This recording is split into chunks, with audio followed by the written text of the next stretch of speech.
Who doesn't love food? Not sure about you, but in my case, I'm always looking for new and exciting tastes and experiences. And in some cases, I found some amazing ones, but I have to travel. Not anymore.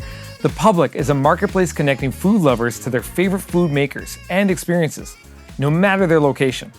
Through their online presence and physical retail combined with neighborhood pickups and pop-up markets, The Public helps more than 400 brands reach their growing community of customers. Co-founder Ken Bautista is here to tell us more about how it all works.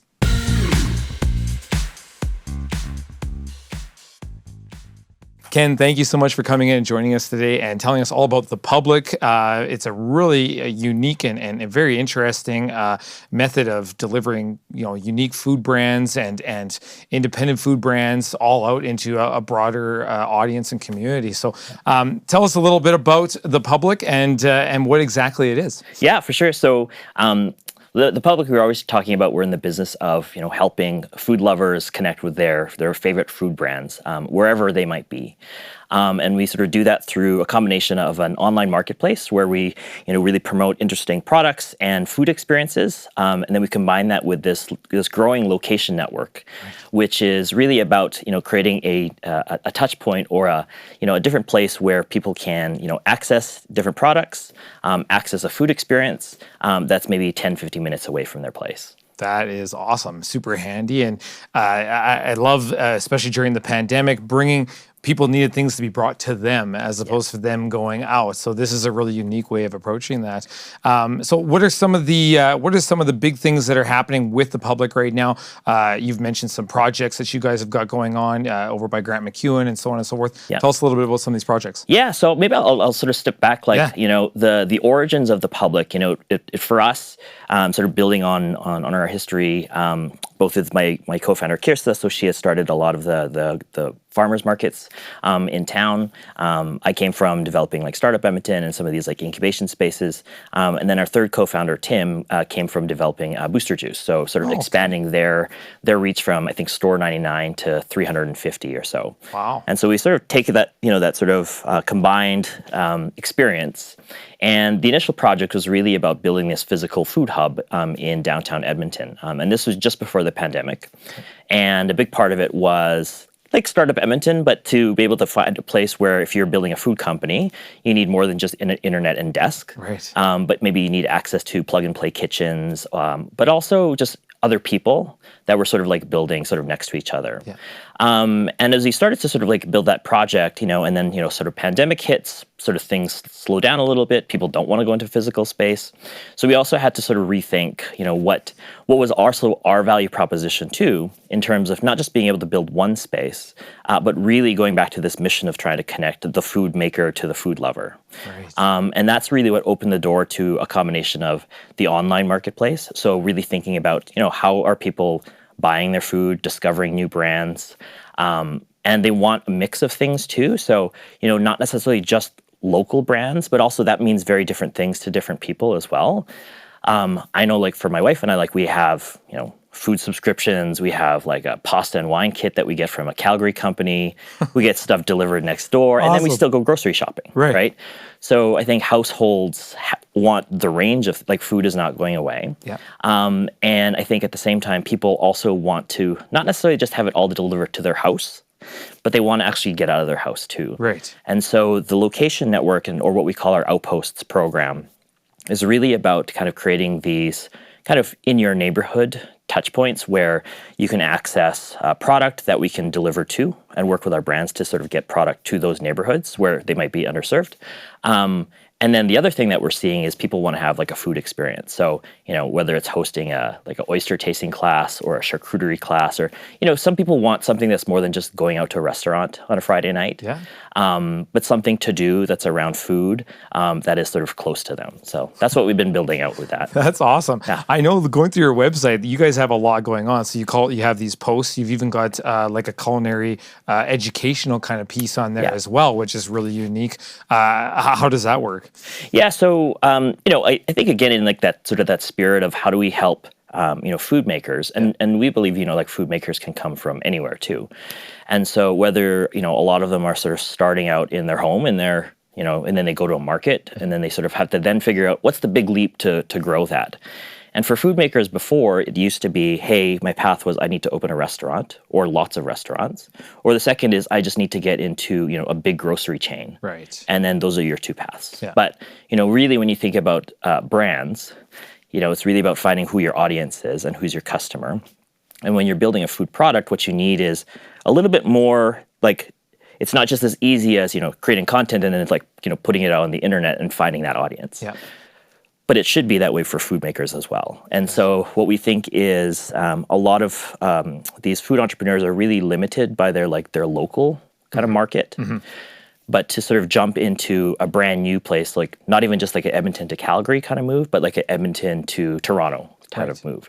You then have to, deal with regulatory, compliance. Right. You have capital costs, and so part of this network of spaces, and it's like kitchens, markets, and retail outposts. Okay. And so the idea is really like, kind of plug and play into these different places to get closer to where your customers actually are. Yeah.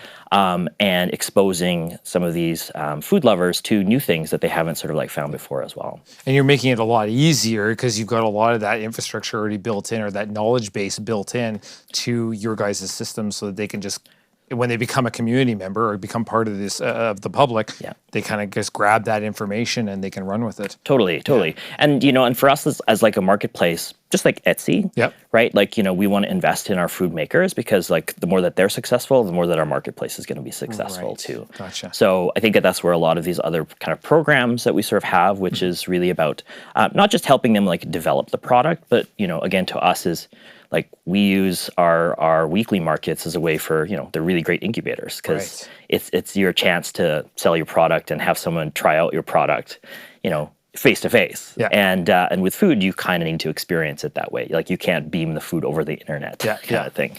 So how do you build the community? How do you get food makers to get involved, and what are the steps they need to take to kind of reach out and be a part of this? Yeah. So in the Edmonton area and some in Calgary, so this is our home base. Yeah. So we have right now about 400 or so kind of like makers and brands that, we've seen sort of like growth through like our markets that have sort of come into the platform that we sell with and sort of develop interesting, products and experiences with.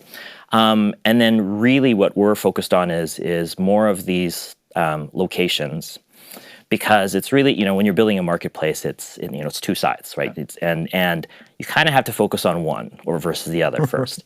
And so initially we had sort of really started on those makers and, sort of like figuring out what do they need, what kinds of products are they developing, et cetera. And so now we're really focused on that consumer side or the food lover side, which is, again, create the pipeline for brands that are maybe looking for those and widen that. And then those are more likely to sort of sell with us, not just in Edmonton, which is also why we're starting to sort of set up outposts and activations in other communities. Right.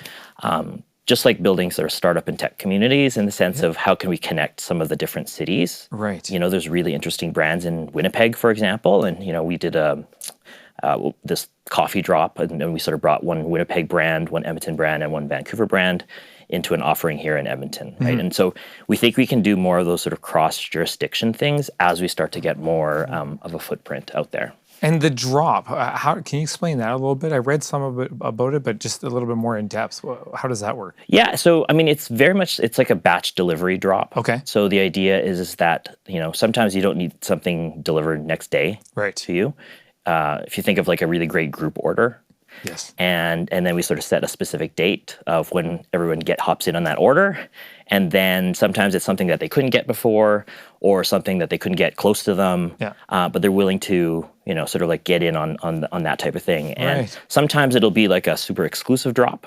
Yeah. And sometimes it'll just be like hey, every 2 weeks there's something, so get in on that order. Okay, interesting. Yeah. And it just it creates a just different type of buying experience, I think, for people around food. Yeah. And then access to unique things. That's right. That they wouldn't normally get or can't normally find at your local grocery store. Yeah, exactly. Yeah. And, I think what we saw during the pandemic too is like a lot of these, because it's not all just like packaged goods, but also like restaurants trying out subscription boxes or different types, like they started doing their own delivery services. And one of the things that we're starting to see kind of, as we sort of go sort of post-pandemic is a lot of those groups not doing those things anymore because it was really an exercise in trying to keep, kind of like revenue going, but they didn't really have the capacity to sort of push that forward. Right. So part of it in terms of like working with us is, well, the consumer wants those things still.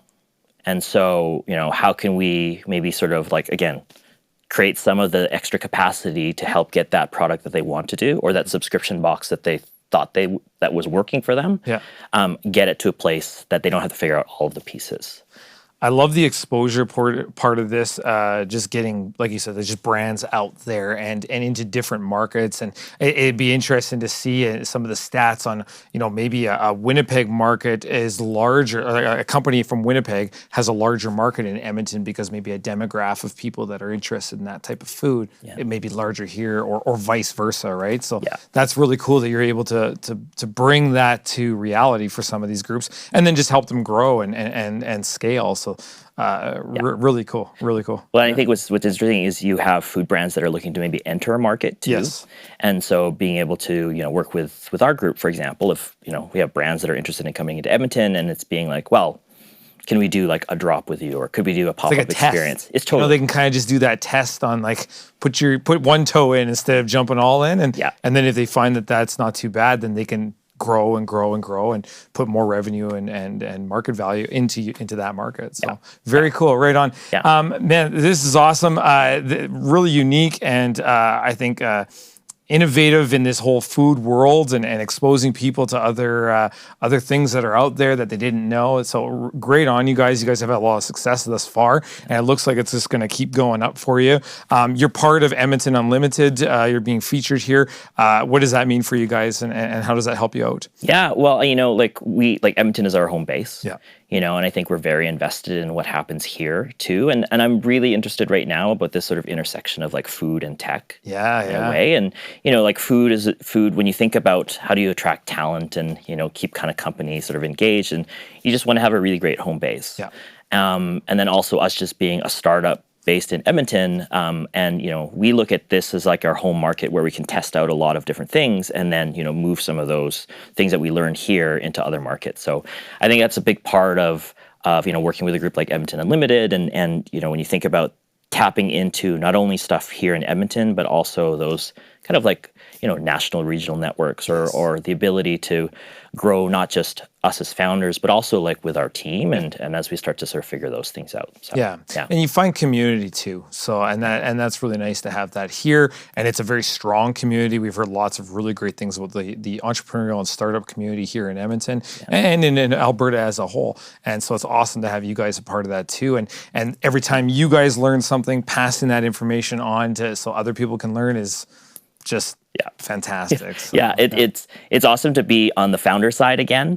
Right. Because this is like, you like support founders, you sort of build some stuff, even like public, like we're supporting like other founders and stuff. But, just being able to build alongside other people that are building things, like, you can't just do that virtually. I think that's where that sort of local community is really important. Yeah. And one of the best ways to bring people together is food. 100%. Right. So, and everybody creates and thinks better on a full stomach. So that's, exactly. That's awesome. Exactly. Congratulations for everything and all the success that you guys have had, and best of wishes for future successes. And again, thank you for coming on and telling us all about The Public. Awesome. Thanks for having me. You betcha. Yeah.